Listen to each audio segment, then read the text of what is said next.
Mbak Dian Jenny. Ya. Terima kasih kawan-kawan, selamat malam.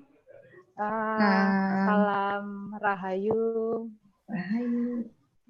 Hari ini kita bertemu dalam sebuah diskusi atau seminar yang mengambil tema kepeloporan perempuan penghayat dan pemuda di dalam menghadapi pandemi COVID-19. Kawan-kawan, saya kira hari ini pandemi virus COVID-19 menjadi ancaman global dunia, di mana penularan virus ini sudah membunuh ratusan ribu manusia, dan penularannya sangat cepat dan tidak lagi bisa dikontrol. Dan penularan COVID-19 ini bukan hanya lintas manusia, tapi sudah lintas negara, dan telah menenggelamkan dunia dalam ketakutan dan membawa dampak sampingan yang sangat serius, saya kira, bagi seluruh sendi kehidupan manusia. Saat terjadi bencana alam di sebuah negara atau daerah yang terkena musibah, saya kira yang lain masih bisa merasa tenang dan melihat dari kejauhan. Namun hari ini tidak ada satu orang pun yang merasa baik-baik saja. Karena virus ini bisa menyerang siapa saja tanpa memilah dan memilih. Dunia spiritual penghayat kepercayaan melihat pandemi COVID-19 bukan hanya sebagai sebuah bencana yang mampu menghabiskan atau membunuh ratusan ribu manusia, bahkan jutaan manusia, tetapi ada hal spesifik yang harus dipahami dalam kepenghayatan, bahwa secara spiritual buat saya, dan ini mungkin juga buat banyak orang, adalah cara Tuhan untuk mengingatkan manusia yang telah melampaui batas dari kehendaknya atas penciptaan manusia dan kehidupan di semesta raya. Kawan-kawan, COVID-19 ini memaksa semua orang untuk menyembah Tuhannya dalam keheningan, dalam kesendirian, dalam pendekatan dengan Sang Pencipta dalam situasi social distancing. Jadi ini adalah saat yang luar biasa sesungguhnya. Kita dipaksa untuk melakukan pendekatan secara mendalam dalam keheningan dan kesendirian, dan ini saya kira akan menambah, kalau bahasa lain yang saya adopsi adalah kekusukan ya kita kepada Yang Maha Kuasa. Dan ini juga memaksa setiap orang untuk berhati-hati, menjaga kesehatan, menjaga jarak, merefleksi kembali nilai-nilai dan dasar-dasar spiritual yang kita hayati dan kita yakini selama ini. Hari ini saya mengajak kawan-kawan semua untuk memahami COVID-19 ini terlebih dahulu secara spiritual, dan kemudian daya juang perempuan penghayat kepercayaan secara konsep bagaimana secara spiritual penghayat kepercayaan ini memahami pandemi COVID-19. Saya membaginya dalam 3 konsep dasar, dan ini konsep ini juga dipahami dan diyakini oleh seluruh penghayat kepercayaan secara nasional. Di slide yang pertama, bahwa di dalam penghayat kepercayaan ada 3 konsep, yaitu Sangkan Paraning Dumadi, Memayu Hayuning Bawono, dan Manunggaling Kawlolan Gusti. Nah, kawan-kawan, dalam konsep Sangkan Paraning Dumadi ini menjelaskan bahwa manusia itu hidup dan ada harus sesuai dengan asal mula dia diciptakan dari sebuah kesucian, dan kemudian selama hidupnya harus melaksanakan tugas-tugas luhur sebagai manusia. Nah, ini merupakan misi suci yang harusnya menjadikan bagian dari harmoni alam semesta. Kemudian Manunggaling Kawlolan Gusti, di mana kemenyatuan manusia dengan Sang Pencipta, bahwa manusia tidak lagi mampu. Hari ini manusia tidak lagi mampu mencari Tuhan. Artinya dalam cara menyembah kita kepada Tuhan itu banyak tergeser oleh hal-hal yang bersifat duniawi, disibukkan oleh urusan-urusan jasmania. Nah, yang terakhir adalah memayu hayuning bawono, bahwa semua getaran dan apa yang diciptakan oleh Tuhan, bahwa memayu hayuning bawono ini adalah wujud kemenyatuan manusia dengan alam semesta. Nah, kawan-kawan semua, wujud kemenyatuan manusia dengan alam semesta harusnya manusia mampu mengharmonisasi semesta dengan kehidupan ini dengan baik. Untuk slide selanjutnya, itu adalah hal pertama yang saya sampaikan mengenai konsep 3 dasar yang dihayati oleh penghayat kepercayaan. Nah, kawan-kawan, ketika kita berbicara Sangkan Paraning Dumadi, ternyata banyak dari manusia yang tidak bisa kita pungkiri bahwa hari ini penciptaan Tuhan atas manusia seringkali melampaui batas apa yang dikehendaki oleh Tuhan, bahwa kita tidak mampu menjalankan tugas dan nilai-nilai luhur kita.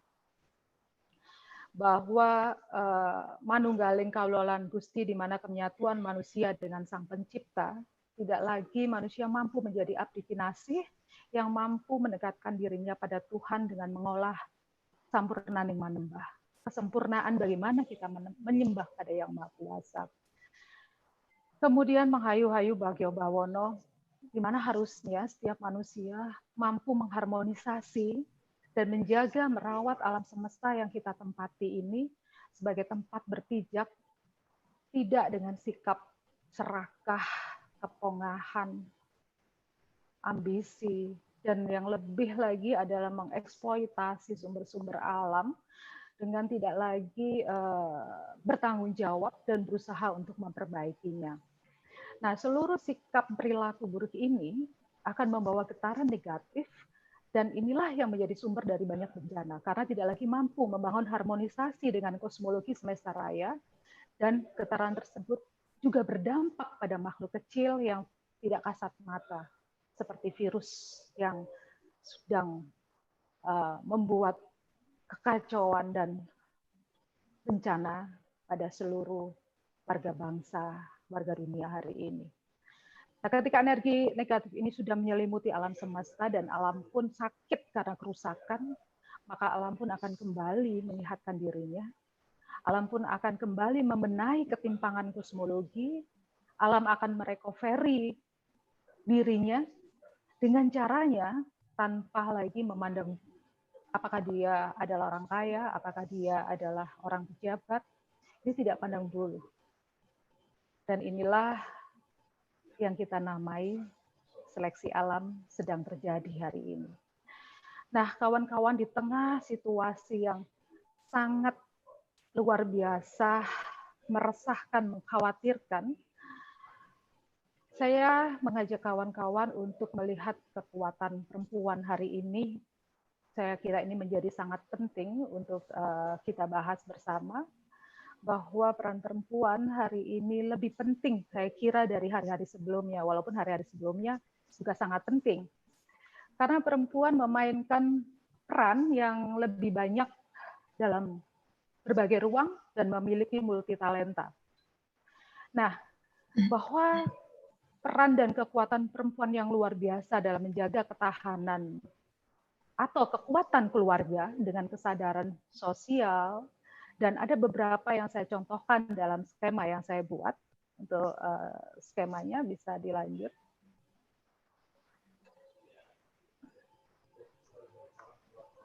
Nah, kawan-kawan, untuk skema berikutnya saya mencontohkan beberapa kesadaran yang saya tuliskan di situ. Ada kesadaran spiritual, kesadaran kemanusiaan, dan kesadaran kosmologi. Itu hanya sebagian yang saya tuliskan di dalam skema itu. Saya kira bahwa kekuatan kesadaran spiritual perempuan hari ini, perempuan penghayat kepercayaan tampil sebagai bagian dari prakarsa, menata dan mengajak, misalnya untuk tirakatan secara bersama-sama di dalam komunitas, dan Puan Hayati kemarin bersama kawan-kawan satu nama, kami melaksanakan doa bersama seluruh perempuan penghayat kepercayaan secara nasional melalui webinar, melalui online.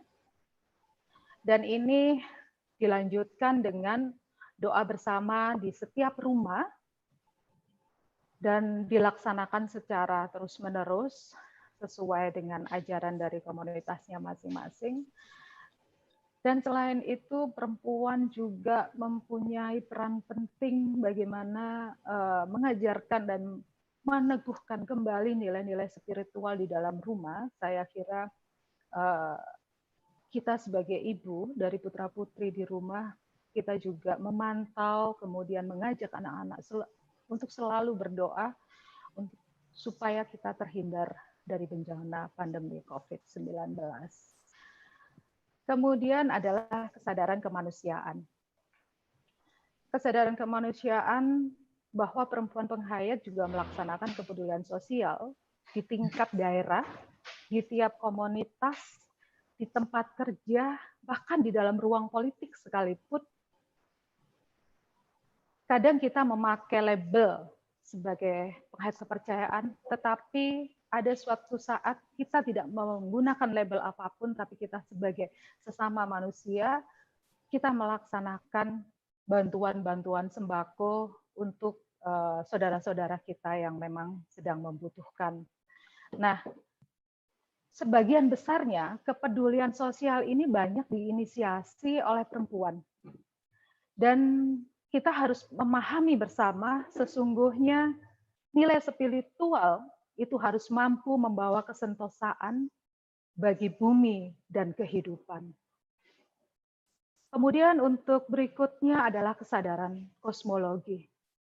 Hari ini kita menyadari bahwa alam sedang bergerak, alam sedang melakukan sesuatu, dan harusnya menjadi tumbuh sebuah kesadaran bahwa setiap orang penghuni bumi mulai merawat dan menjaga semesta untuk lebih baik. Misalnya yang sudah kami upayakan dan kami infokan kepada setiap perempuan penghayat kepercayaan untuk ikut aktif mengurangi sampah plastik dan menggunakan sumber alam dengan tidak berlebihan, kemudian melaksanakan penghijauan di sekeliling kita. Apa yang bisa kita kerjakan untuk memperbaiki lingkungan di sekeliling kita. Selain itu juga saya mengingatkan bahwa tumbuh kesadaran kultural yang saya kira ini sudah banyak dilakukan dan ini merupakan cara untuk kembali mengingat warisan leluhur, mengekspor kembali ramuan-ramuan tradisional berupa jamu-jamuan untuk menambah imun atau kekuatan bagi tubuh, dan itu dilaksanakan di setiap keluarga. Saya yakin itu rempah-rempah di pasar ya, itu harganya jadi naik drastis karena banyak orang mencari. Nah, kiranya di berbagai daerah mereka punya bahan atau ramuan herbal sesuai dengan budaya dari masing-masing daerah. Kemudian kami dari berbagai komunitas penghayat kepercayaan dan adat juga memiliki ritual tolak bala. Mungkin tidak semua penghayat kepercayaan melakukannya, tapi saya masih sangat yakin ini dilakukan oleh banyak kawan-kawan komunitas yang lain di setiap daerah masing-masing dengan cara dan model tolak balak itu beragam.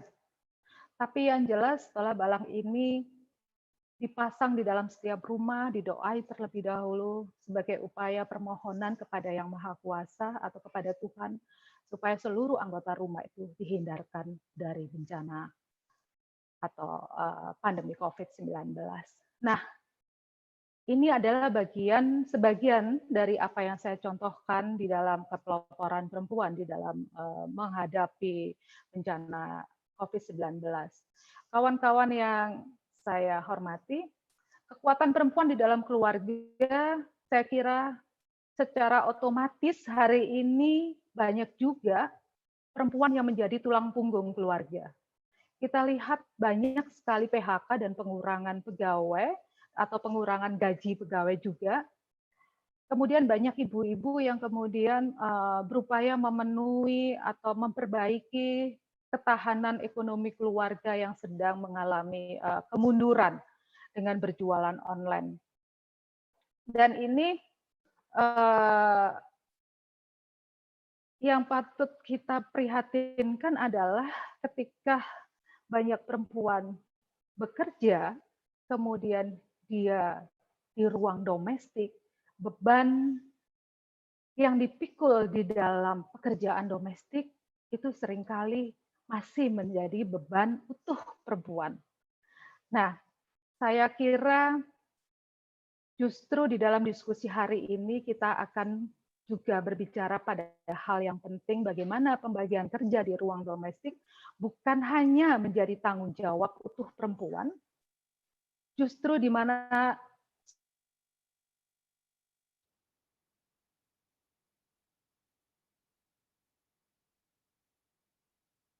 Sepertinya ada gangguan pada... cukup tinggi saya Oh ya, kira. sudah. Maka tugas domestik ini harus bisa dibicarakan dan dikomunikasikan dengan baik oleh seluruh anggota keluarga. Hari ini semua psikologi keluarga dalam keadaan yang perlu untuk saling mensupport satu dengan yang lain, berupaya menciptakan suasana rumah untuk saling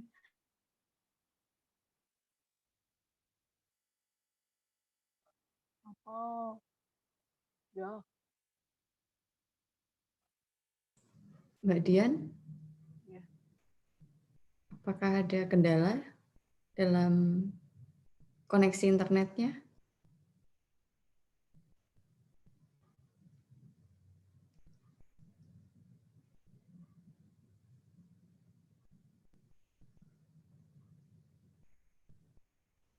Kita tunggu sebentar ya, Bapak Ibu peserta semua.